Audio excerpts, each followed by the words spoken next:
Donbas की जंग होगी और तेज। ज़ेलेंस्की ने सबसे बड़ा फैसला कर लिया है। डोनबास पहुंचाए जाएंगे अत्याधुनिक हथियार।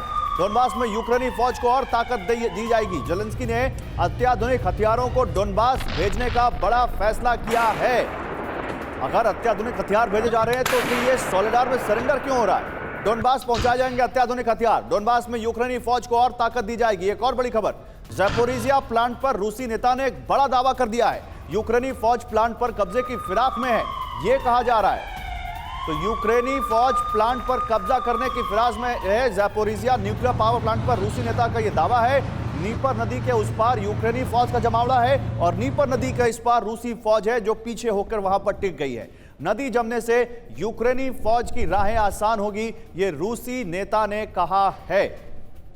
तो देखिए, नीपर नदी अब बहुत अहम हो गई है। कह सकते हैं कि एक कायदे से वो दोनों देशों के बीच या दोनों सेनाओं के बीच एक नेचुरल वहां पर लाइन है जिसको दोनों मेंटेन कर रहे हैं इस वक्त फिलहाल इस वॉर में। और यूक्रेन नीपर नदी को पार करके और रूस को धकेलना चाहता है। इसी बीच एक और बड़ी खबर, नीपर नदी के घटते जलस्तर से रूस टेंशन में है। नदी जमने और कम पानी के चलते सीधा रूट होगा जो यूक्रेन को मदद करेगा।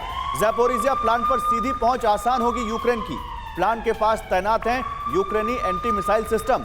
ज़ैपोरिजिया न्यूक्लियर प्लांट फिलहाल रूस के कब्जे में है और ये रूस के लिए अब एक टेंशन का सबब बन रहा है। नीपर नदी का जमना और सीधा रास्ता वहां पर यूक्रेन के लिए बनना।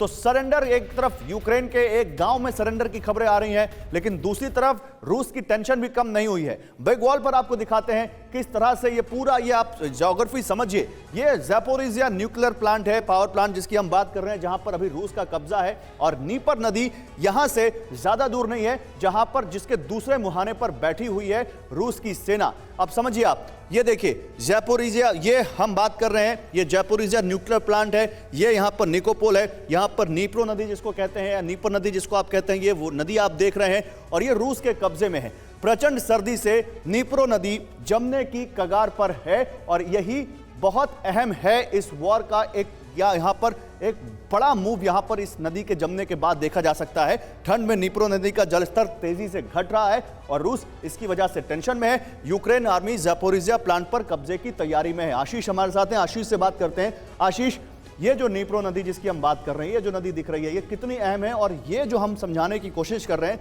ये ज़ैपोरिजिया यूक्रेन के पास आएगा तो कितना बड़ा सेटबैक होगा रूस के लिए?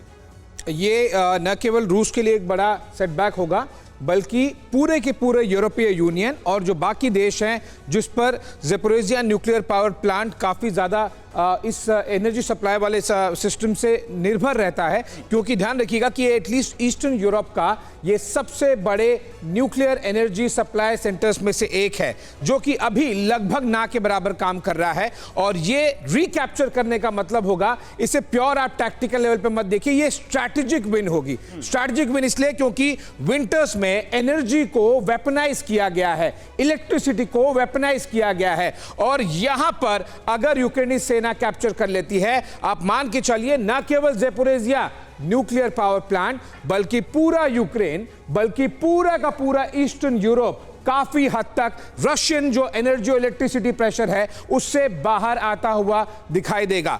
और यहां पर एक कॉम्प्लेक्सिटी भी है, मैं खुद यहां पर ज़ैपोरिजिया में जा चुका हूं। कॉम्प्लेक्सिटी यह है, न्यूक्लियर पावर प्लांट के अंदर कौन है? रशियंस, उसमें डुअल नेचर है, कब्जे में है रशियंस के, वर्कर्स हैं यूक्रेनियन। इसके बाहर का जो बड़ा घेरा है वो है यूक्रेनियन का, यानी कि यूक्रेनियन आर्मी का। और यूक्रेन का ज़ैपोरिजिया के अधिकतर हिस्से में यूक्रेनियन आर्मी का कब्जा है, न केवल ज़ैपोरिजिया बल्कि इसके नॉर्थ में निप्रो में भी। लेकिन यहां पर लगातार जो इंटरनेशनल एटॉमिक एनर्जी एजेंसी है उसकी सांसें अटकी रहती है। वो इसलिए क्योंकि ये जो डुअल नेचर है, कब कौन किसने मिसाइल मार दिया और गलत जगह पर लग गई अगर न्यूक्लियर पावर प्लांट पे, तो फिर पूरे विश्व के लिए एक बड़ा चेर्नोबिल टाइप वाला इंसिडेंट हो सकता है। और इसीलिए यहां से ठीक नदी से 11 किलोमीटर दूर निकोपोल, एग्जैक्टली द लोकेशन में जहां पर गया था 1 महीने पहले, और यहां पर अगर बड़ा बेस बन जाए, आप मान के चलिए कि ये नदी जमने लगती है और जमना अभी शुरू हो गया है। और अगर वो काफी जम गई और जनवरी के अंत में या फिर फरवरी की शुरुआत में इस तरह से हम देख सकते हैं कि यूक्रेनियन आर्मी यहां से एक फ्रंट खोलकर ज़ेपोरिज़िया न्यूक्लियर पावर प्लांट पर अटैक कर सकती है। ठीक है, तो ये नदी का जमना बहुत बड़ा खतरनाक संकेत हो सकता है रूस के लिए। जनरल सोय, क्या आपको लगता है कि यूक्रेन के जनरल्स इस वक्त अगर टेबल पर बैठे होंगे तो भगवान से यही मना रहे होंगे कि जल्दी से नदी जमे और हमें एक एडवांटेज मिले रूस के खिलाफ?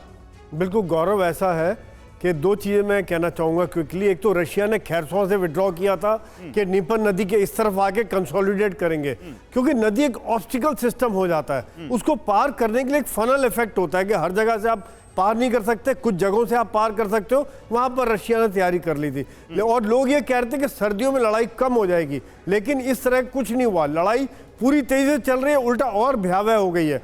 और ये पानी जमने से, जैसा आशीष बता रहे थे, वो लोग कहीं से भी पार कर सकते हैं, यानी कि आपको बचाना बड़ा मुश्किल हो जाएगा। एक बहुत बड़ा चैलेंज हो जाएगा कि यूक्रेनियन आर्मी। इसी बीच एक और बड़ी खबर आ